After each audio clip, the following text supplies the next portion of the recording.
عارفين يا حضرات، انا بقى انسان طول عمري كلمته واحدة وعمري ما ارجع في كلامي.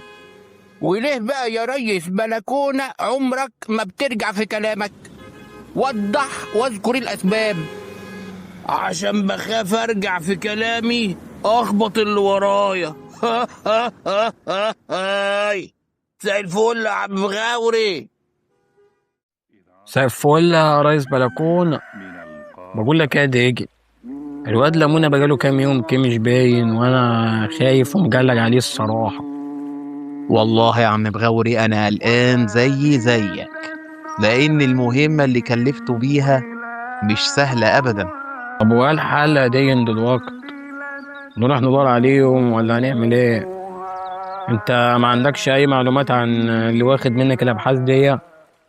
آه لا طبعا، وانا لو كنت اعرفه كنت سبته يعمل فيا كل ده. ده راجل مش سهل وحويط، وقعدت سنين بدور عليه وما قدرتش اوصل له. بعدك يا ربنا يستر بقى على لمونة يا ديجي. بصراحة انا خايف لو نكون ضيعنا الواد مننا ويضيع مستقبله بسببنا. ان شاء الله لمونة هينتصر وهيعمل المهمة بنجاح، وهيرجع لي الابحاث ويكون جدير ببنتي.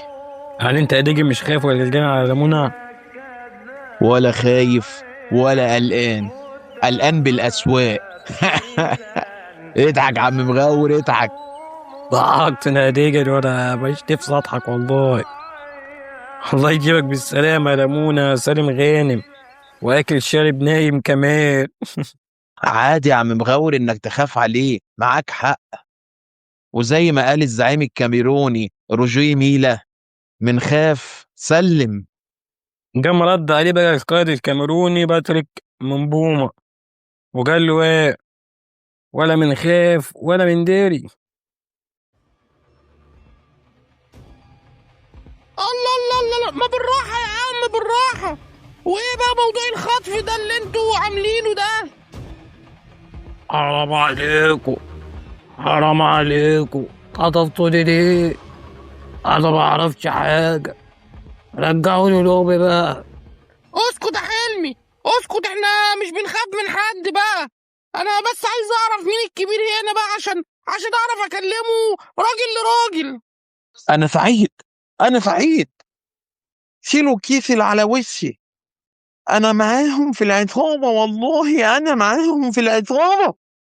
انا اللي قلت لكم على كل المعلومات وقسمت المسافات. لا سيبوه كده، ده تستاهل يا سعيد، تستاهل تفضل متغمي عشان انت اللي وشيت بينا وقلت لهم على كل حاجة وسلمتنا. انا خايف يا لمونة، انا خايف واعترف بكل حاجة، هعترف خلاص وهسلم نفسي. يا ابني ما خلاص احنا اتسلمنا اساسا واعترفنا يعتبر، احنا عندهم يا حلمي، هتعترف لمين؟ احنا عندهم اساسا. يا حلمي تماسك وخليك قوي، واوعى تعترف بأي حاجة وتقول أي حاجة عننا. خليك جامد كده زيي.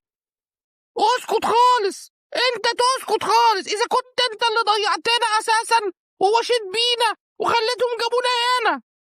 لا يا نهونة، أنا كنت بقصر المسافات عشان نوصل لهم بسرعة. اديك يا عم قصرت المسافات لحد ما بقينا عندهم اساسا وهم اللي متحكمين فينا. اطلع بس من هنا يا سعيد، وربنا لعلقك يا سعيد. تطلع من هنا؟ انت مش طالع من هنا خلاص يا لمونة، دي نهايتك الأليمة. أنا هقضي عليك وهعصرك عصر عشان انت لمونة. وده يبقى فيه بقى نقفل بيه الحلقة.